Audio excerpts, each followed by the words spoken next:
Hey guys, it's Allie and it's the last day in February, and now it's time to do our city love videos. Today I'm going to tell you all the reasons why you should love Baltimore City. Baltimore, Maryland is this awesome city full of creative, quirky, fantastic people. And so the first reason why you should love Baltimore are our Huns. A Baltimore Hun is a person who seems to be stylistically stuck in like the 1950s. They wear these beehive hairdos, very large hair, giant costume jewelry, tacky clothes. You see a lot of the older ladies wearing like the hot pants capris that are super bright colors that coordinate with their giant like patterned floral shirts, and they're like always wearing like wedge heels and things. And they have a very specific way of talking. Instead of saying, "Hi, could I please use your bathroom?" a Hun might say, "Oh, hey Hun, could I use your toilet?" "Oh, hey Hun, could I use your toilet?" kind of a thing. And so in the summertime, Hamden is a little township of ours that has a bunch of cool locally owned shops and things, and they host Hun Fest. There's live performers, musicians, and things, and then, all the stores are doing sales and stuff, so you get to get your real bang for your buck, and there's amazing food. Cafe Hun makes the best cream of crab soup, besides my mother's, but it's so good, so I highly recommend you try going sometime. Another reason you should love Baltimore is Fringe Fest, which is something that my friends spearhead. In the fall, we have this festival where we showcase all of the creative types in Baltimore City.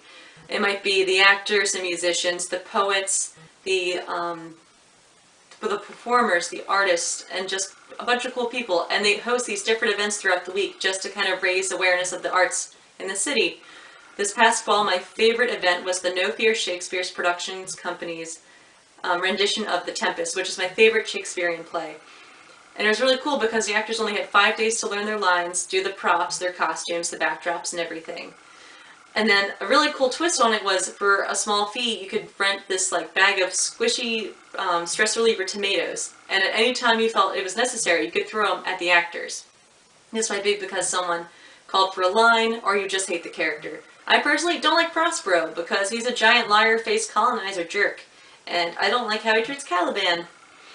But anyway, moving on. Another reason why you should love Baltimore are our arts districts, in which Fringe Fest takes place. My personal favorite, like my baby, is Station North, and that's because I wrote the majority of my grad school articles on our arts districts, and Station North Arts was the one that I visited the most. Some of the places you might want to go visit if you're ever in Station North would include Joe Square, which is the best pizza in Baltimore.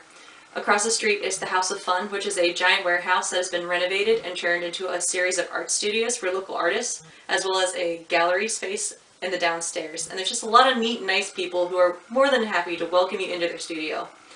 And then a third cool place on Station North is the Wind-Up Space, which is this cool little bar that does booze and board games every month.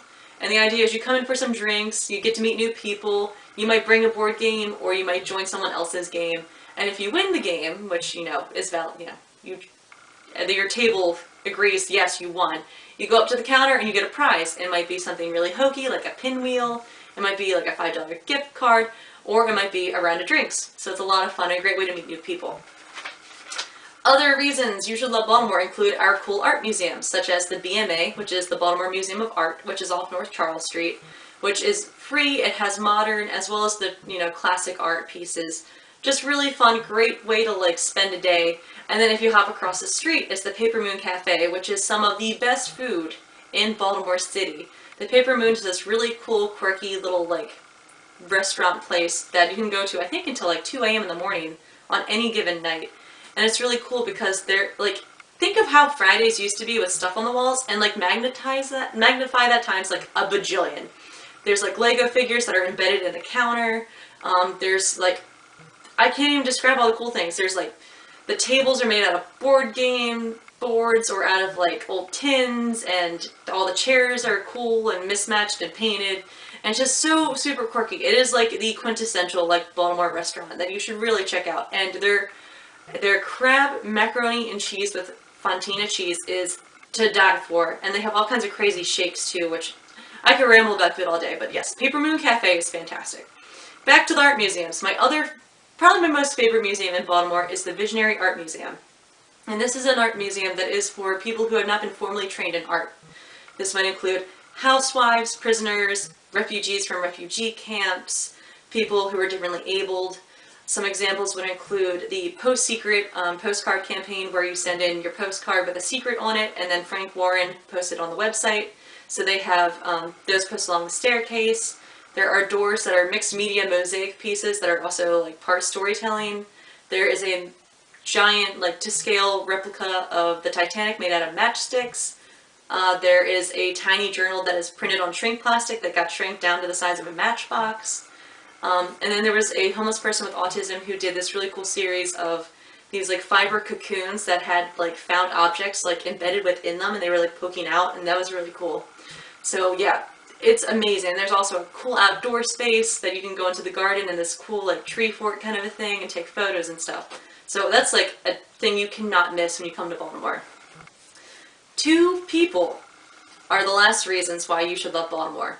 One is John Waters, a cult classic.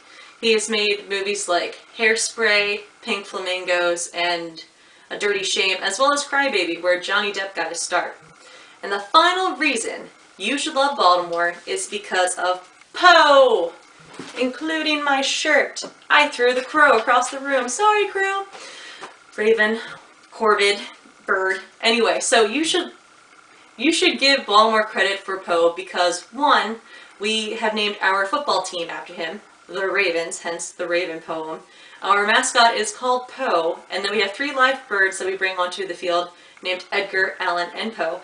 Funny story, my boyfriend's sister is dating the mascot, who is the giant Poe bird mascot person, and he's a really nice guy. Hi, Brandon! Other reasons why we should get credit for Poe are because he is buried here, he died here, and we also have the Poe toaster. Poe toaster started in, I believe, 1949, and it is a person who would come every year on Halloween night, sneak into the graveyard and leave a bottle of cognac and then 3 roses in memory of Poe, his wife, and his mother. And this went on until 1999, when a note was left saying that the torch has been passed. And then it finally stopped in 2009, and we're not really sure why, if maybe this new toaster fell out of the tradition, if something happened to them and the torch was not passed. But there are specific details being withheld by the Poe Society of Baltimore, who curate the grave. Things that we don't know, that there is like a signature calling card left by the original Poe toaster. People have come in since and tried to, do the same thing, bringing the cognac, the roses, and stuff. But there's something that we don't know that is very significant and very special to the original Poe toaster. So yeah, Poe might have been born in Virginia, but he is ours, what up? So, on that morbid kind of depressing note, these are reasons why you should love Baltimore, and I'll see you guys next week. Bye.